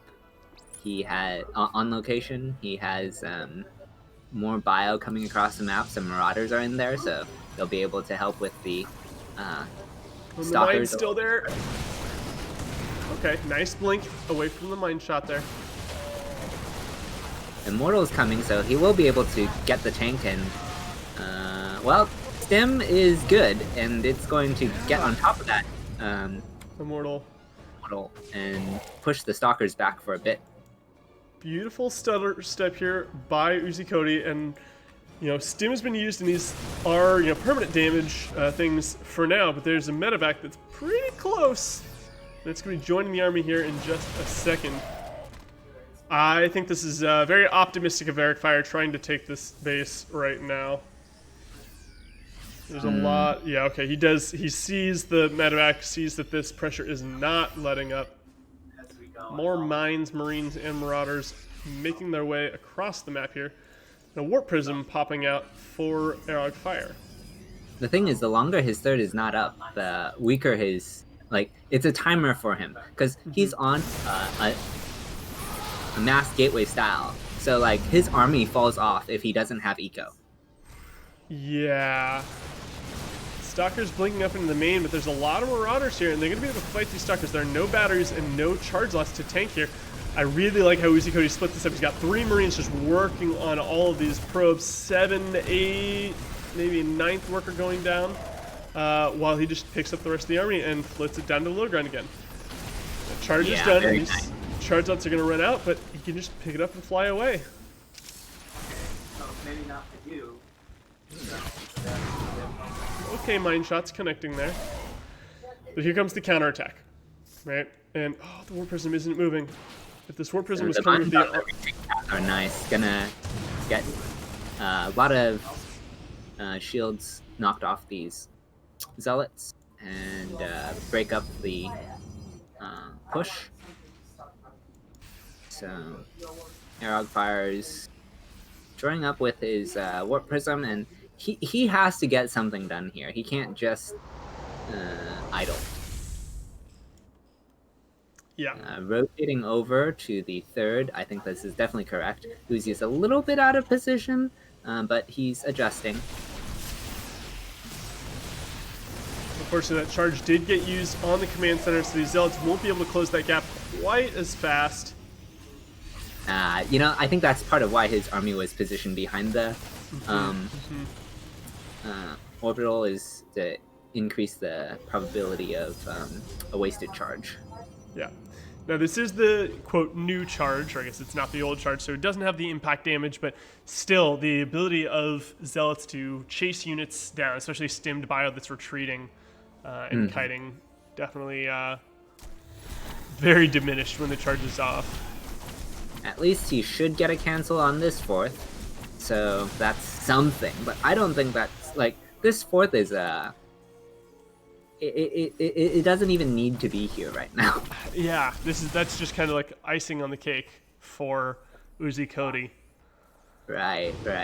Picking up, looking to do a big drop here at the natural, and all of these units are so far away, and they can't really blink over this. They're going to have to run very far. 7 workers fall during the retreat, and with all of these mines coming down, I think it's going to be difficult for Arrogfire to keep this base. And this is not looking good for our birthday boy. He should be able to, if he wants, just pick all this up and run away. He has the mines that haven't detonated yet, so I think that's part of why he's... Okay, there he goes now. As the blink happens, so he knows that the stalkers will not be able to get out of that.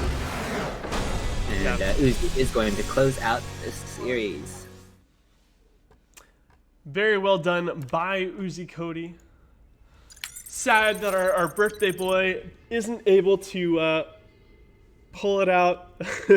Captain Canuck pointing out, Uzi's beating up a 13-year-old on his birthday, stealing his lunch money. Not great, but very good showing by both of these players, right? That was a super back and forth series, and I think it's been a pleasure to watch. So thank you to both the players for playing so well throughout all of these games, and thank you to the people that put this together. Sushi and some other folks that organized this. Any final thoughts here? I don't think so. I think that's just about everything. All right. Well, let's go ahead and see if there is anyone we can raid. While I'm pulling this up, do you have anyone that you see that is online?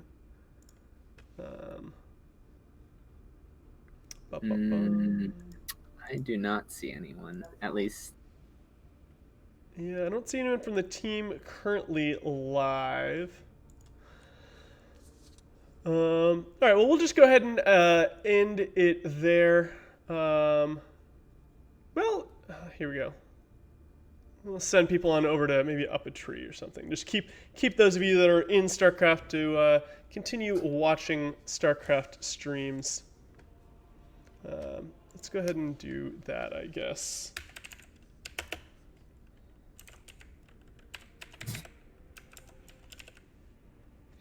So the final winner was Uzikoti. So very close back and forth. It was a 4-3, but very well played by both of our wonderful players. And happy birthday once again to Arrogfire. I think I mentioned this already, but thank you to the players, thank you to the coordinators, and thank you, Zeno, for co-casting this with me. Yeah, I guess final shout out and plugs. Make sure to catch all the stuff that's happening. Alpha X has tons and tons of things going on right now.